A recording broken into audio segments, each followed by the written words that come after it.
कुछ लोग लड़ने वाले हैं, हमारे आप जैसे लोग, ये कभी भी उनके शिकार हो सकते हैं, कभी भी हम पर हमला हो सकता है, कभी भी हमें गोली मारी जा सकती है। ऐसी दिशा में भारत चला गया है।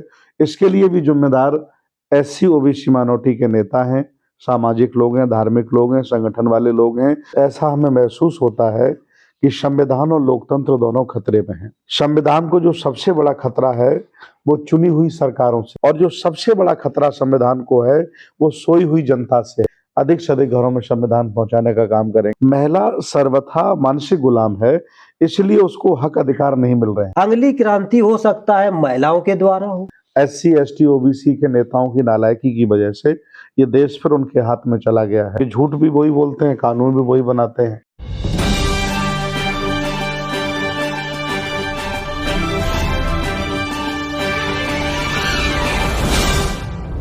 नमस्कार, मिशन न्यूज में आपका स्वागत है। आप खबर देख रहे हैं औरैया उत्तर प्रदेश से। आज हमारे साथ खास मेहमान हैं श्री सुमित रत्न थेरा जी, जो भंते जी हैं। पूरे भारत भ्रमण पर एक संविधान क्या कहते हैं, जागरूकता रथ, संविधान जागरूकता रथ के तहत पूरे भारत में भ्रमण करते हुए आज औरैया पहुंचे हुए हैं सर्किल हाउस में। तो इनसे खास बातचीत करते हैं, क्या उद्देश्य है, क्या लक्ष्य है इस भारत संविधान रथ यात्रा का। तो बहुत बहुत साधुवाद, धन्यवाद। हमारी औरैया भूमि में आपका स्वागत है सर। तो क्या इसका उद्देश्य है, ये जो आप पूरे भारत में संविधान रथ यात्रा के तहत लोगों को क्या मैसेज देना चाहते हैं? सबसे पहले आपके दर्शकों को बहुत बहुत साधुवाद, धन्यवाद। संविधान जागरूकता रथ यात्रा जो हम लोग लेकर पूरे प्रदेश में निकले हैं जी, इसके बहुत ही महत्वपूर्ण उद्देश्य हैं, और उन उद्देश्यों में लगभग 100 करोड़ से ज्यादा आबादी का जीवन, चिंतन, दर्शन और उनका सर्वाइवल छुपा हुआ है जी। ये जो भारत का संविधान है, ये हक वंचित, असहाय, कमजोर लोगों को आरक्षण के माध्यम से, अधिकारों के माध्यम से जीवन जीने का मौका देता है। लेकिन आज ऐसा हमें महसूस होता है कि संविधान और लोकतंत्र दोनों खतरे में हैं। संविधान को जो सबसे बड़ा खतरा है वो चुनी हुई सरकारों से है। जो लोग संविधान के माध्यम से एमपी एमएलए बनते हैं, मुख्यमंत्री, प्रधानमंत्री बनते हैं, वो अपने फायदे में संविधान का नुकसान पहुंचाते हैं। दूसरा जो सबसे बड़ा दुश्मन है संविधान का, वो है पूंजीपति व्यक्ति। पूंजीपति व्यक्ति नहीं चाहता है कि सबके घर में कार हो, सबका अच्छा घर हो, सबके घर में रोजगार हो। वह चाहता है कि शिक्षा ना हो तो उसे सस्ता मजदूर मिलेगा। इसीलिए सरकारी नौकरियों को खत्म करके पूरे भारत में प्राइवेटेशन किया जा रहा है और ठेका पे लोगों को रखा जा रहा है। मीडिया संविधान का बहुत बड़ा दुश्मन है इस समय, क्योंकि मीडिया का काम है सरकार के विपक्ष में खड़ा होना, लेकिन मीडिया पक्ष में खड़ा हो गया है। भ्रष्ट अधिकारी संविधान के लिए बड़े खतरेदार हैं, क्योंकि वो नेताओं के दबाव में संविधान के विरोध में निर्णय लेते हैं। और जो सबसे बड़ा खतरा संविधान को है वो सोई हुई जनता से है। एससी एसटी ओबीसी और गरीब जनरल लोग जो भारत में रहते हैं, उनको जो भी अधिकार मिले हैं, जो भी मान सम्मान मिला है, वो संविधान की बदौलत मिला है। और आज उनकी 100 करोड़ संख्या है, वो सब अपने घरों में खा रहे हैं, सो रहे हैं। किसी को चिंता नहीं है कि देश में तानाशाही, देश में साम्यवाद स्थापित होने जा रहा है। और जो सत्ताधारी बैठे हुए हैं वो संविधान को खत्म करके ये तानाशाही का देश बनाने की जुगत में लगे हैं। इसलिए चूंकि मैं संविधान न बचा सकता हूं और न बदल सकता हूं, मैं एक बौद्ध भिक्षु हूं। मेरा काम है जनता के बीच में जाकर उन्हें जागरूक करना, उनको बताना, उन्हें बताना कि संविधान से आपको क्या मिला। फिर जनता निर्णय लेगी कि उससे जन क्रांति करनी है या कौन सी क्रांति करनी है। तो इसलिए मैं अब तक 4 महीने में लगभग 15,000 से ज्यादा संविधान घर घर पहुंचा चुका हूं। आज मैं 3 दिन के प्रवास में औरैया आया हूं। अधिक ठंड होने की वजह से संविधान रथ लेकर के हम लोग नहीं आए, लेकिन अधिक से अधिक लोगों से मिलकर आगामी कार्यक्रम तय करेंगे और फिर पूरे औरैया के तहसीलों में, ब्लॉकों में, गांव में और सभी महत्वपूर्ण मोहल्लों में भ्रमण करके अधिक से अधिक घरों में संविधान पहुंचाने का काम करेंगे। इसीलिए हम आए हैं जी।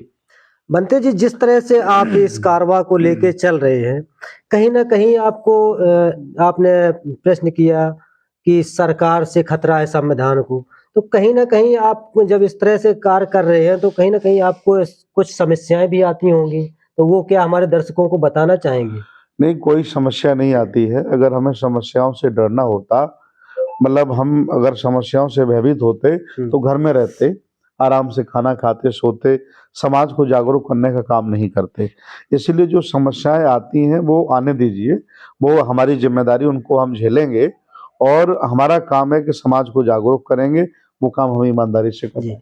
तो ये आपको क्या लगता है, ये जो दबा कुचला समाज है, इसको कई एक हमारे देश के महापुरुषों ने इनका विकास करने के लिए, इनको ऊंचाइयों पे पहुंचाने के लिए कई एक आंदोलन किए, कई एक समाज सुधारक हमारे देश में हुए और इस देश के तथागत बुद्ध भगवान जी पूरी दुनिया में उन्होंने एक अपना मैसेज दिया। क्या आपको लगता है इस देश में इतने महापुरुषों के सुधारने के, समाज सुधारक होने के बावजूद इस देश की जनता दबी कुचली है? आपको लगता है कि कभी इस देश की जनता बराबरी पर आ पाएगी? पूरी दुनिया का जब हम अध्ययन करते हैं, मैंने स्वयं लगभग 17 देशों की यात्रा की है। जितना भारत में व्यक्ति नमक हराम है, इतना पूरी दुनिया में कहीं नहीं मिलता है। यहाँ अपने पिता की हत्या लोग कर देते हैं, अपने भाई की हत्या कर देते हैं। आज 100 करोड़ आबादी के चेहरे पर जो चमक है, वो बाबा साहब डॉक्टर अंबेडकर की वजह से है। लेकिन ये नमक हराम उनका नाम लेना पसंद नहीं करते और दूसरों की गुलामी कर रहे हैं। इसलिए ये देश साम्यवाद की तरफ जा रहा है, लोकतंत्र यहाँ नहीं चलेगा और मजबूत लोग, पैसे वाले लोग कब्जा कर लेंगे और ये लंबे समय तक गुलाम हो जाएंगे, ऐसा मेरा मानना है। लेकिन उससे बचाने के लिए मैं संघर्ष कर रहा हूँ। जी।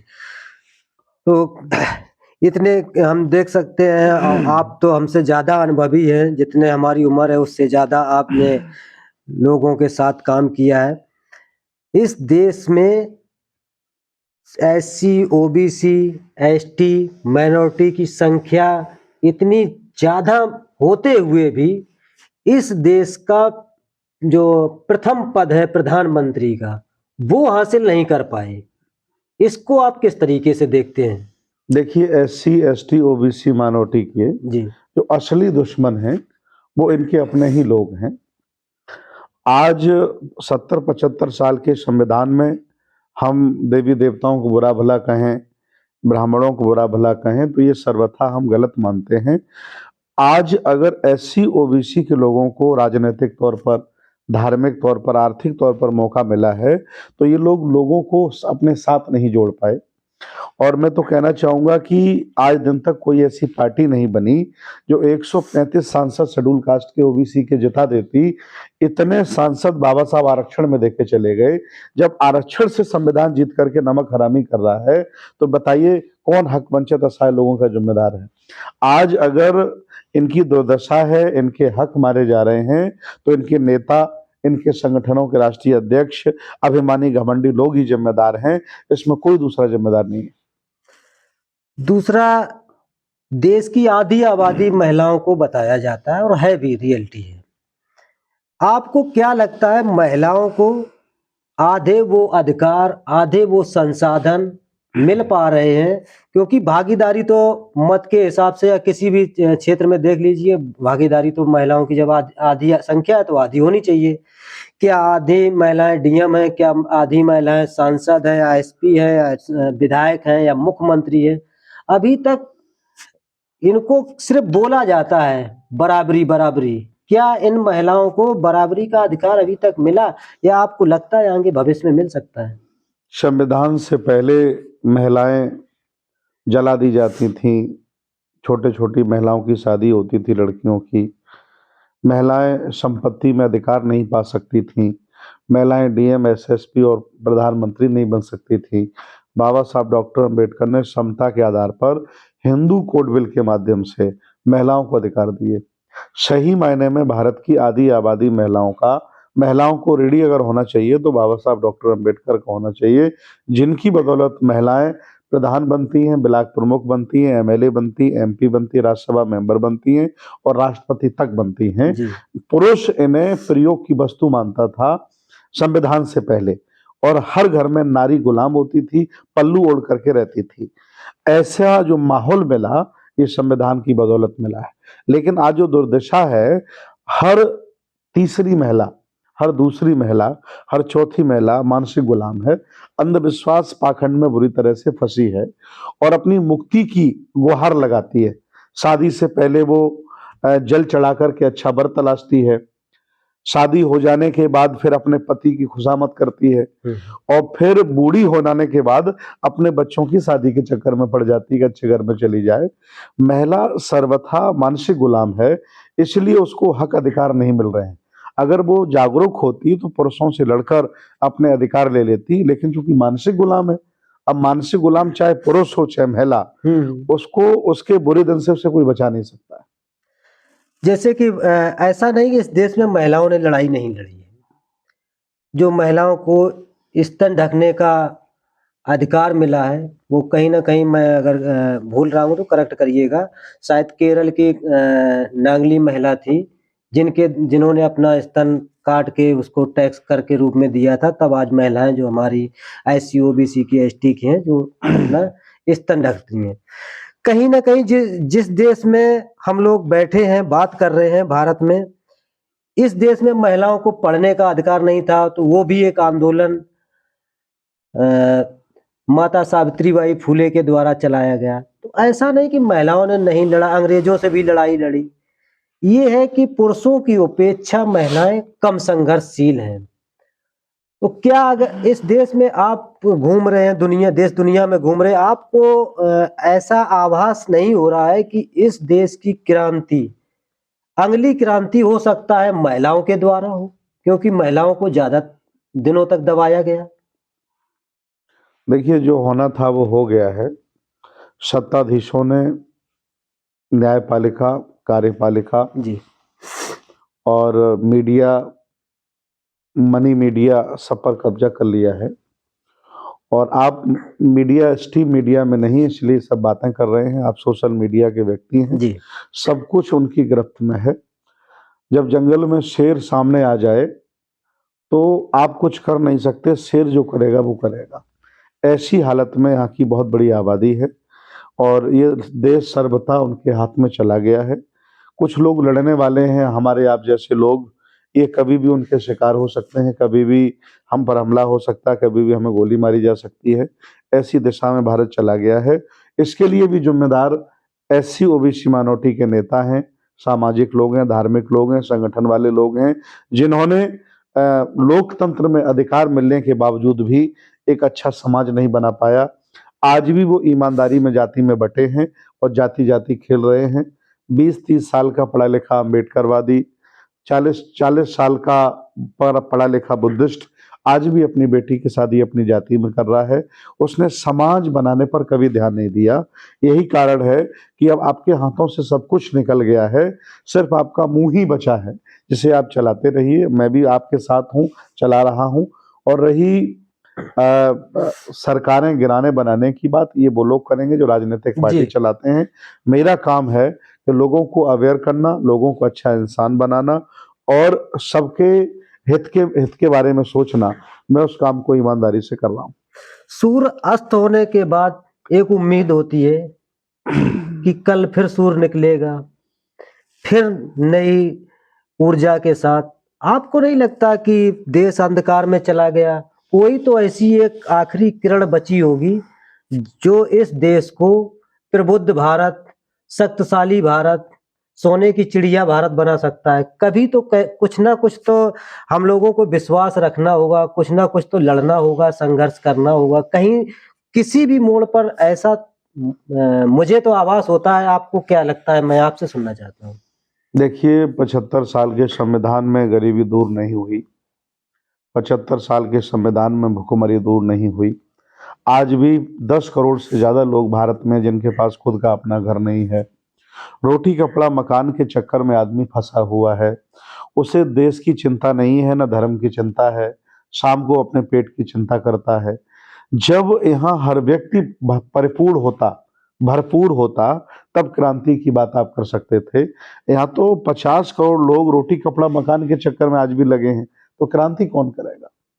जो गरीब लोग हैं उन्हें फुर्सत नहीं है, रोटी कपड़ा मकान में लगे हैं। जो बीच में बैठे हैं, जो सक्षम हो गए हैं, वो लगे हैं, इतने बिजी हैं, और जो बहुत ऊपर निकल गए उन्हें परिवर्तन की कोई ज़रूरत नहीं है। इसलिए मुझे नहीं लगता कि ऐसे माहौल में कोई क्रांति वगैरह होगी।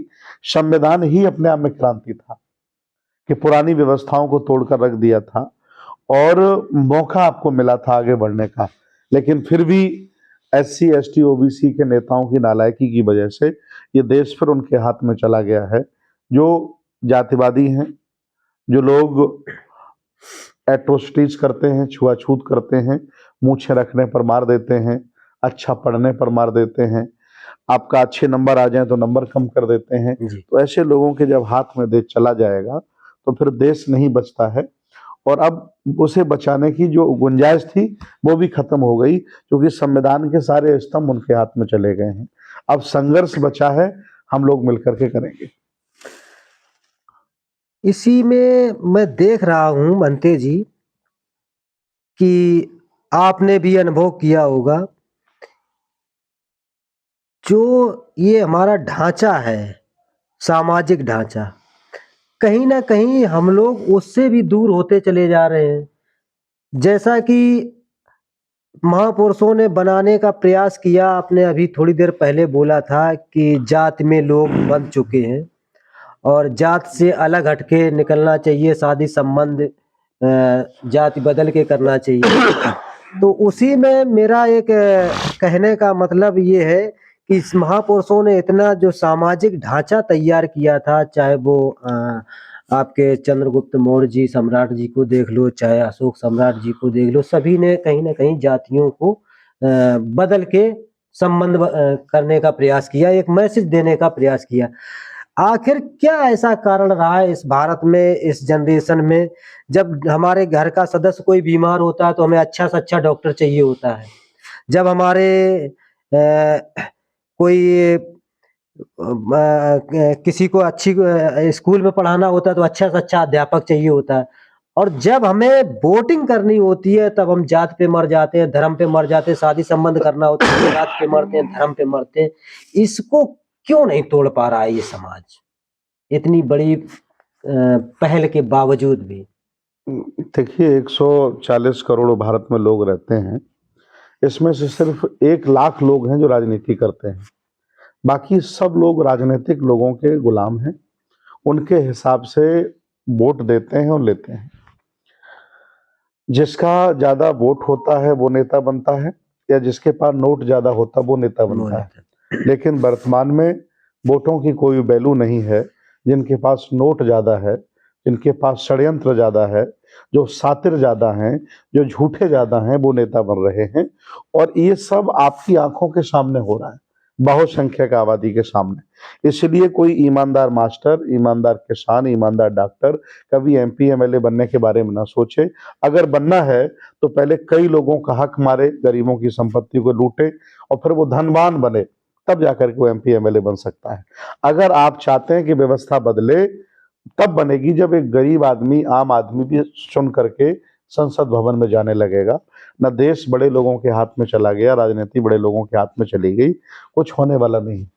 सरकारें बनते जी बहुत कानून बनाती हैं, जब उनको आवश्यकता होती है तो तुरंत कानून बना देती हैं। क्या दो कानून जनता के हित में सरकारें नहीं बना सकती? मैं अपने आपसे जानना चाहूंगा कि मैं करेक्ट हूं कि गलत हूं, आप उसमें मुझे करेक्ट करिएगा। मैंने एक मांग की है 2 कानून की। एक तो ऐसा कानून बना दिया जाए कि इस देश में कोई भी नेता झूठे वादे ना करे, जो वादे करे वो पूरे करे, और नहीं करता है तो उसे कम से कम आजीवन कारावास होनी चाहिए, जिससे नेताओं में एक डर हो। तो दूसरा हमने इसी में जोड़ा है, इस देश में जो भी संवैधानिक पद पे या धार्मिक पद पे या सामाजिक जो पहल करता है, कार्यकर्ता, कोई भी व्यक्ति अंधविश्वास पाखंड ना फैलाए, क्योंकि प्रबुद्ध भारत बनाने के लिए आपको सबसे पहले बार करना होगा अंधविश्वास पाखंड पर। तो ये 2 कानून इस भारत में नहीं बन सकते। कानून बनाने वाले नेता और कानून का उल्लंघन करने वाले नेता, तो ये बात हम मांग कर सकते हैं, अधिकार है हमारा लोकतंत्र में। जी। अब वो बनाए ना बनाए उनके ऊपर है। क्योंकि झूठ भी वही बोलते हैं, कानून भी वही बनाते हैं। तो आम पब्लिक तो सिर्फ अपना दाल रोटी खाए, गुलामी करे, मजे करे, ऐसी स्थिति भारत की हो गई है। तो मेरी मंगल कामनाएं आपके साथ हैं कि आप निर्जीव पत्रिका में सजीवता लाते रहिए और जनता के मुद्दे उठाते रहिएगा, और जागरूकता के इस अभियान में हम भी आपके साथ हैं। धन्यवाद। बहुत बहुत धन्यवाद, साधुवाद आपके।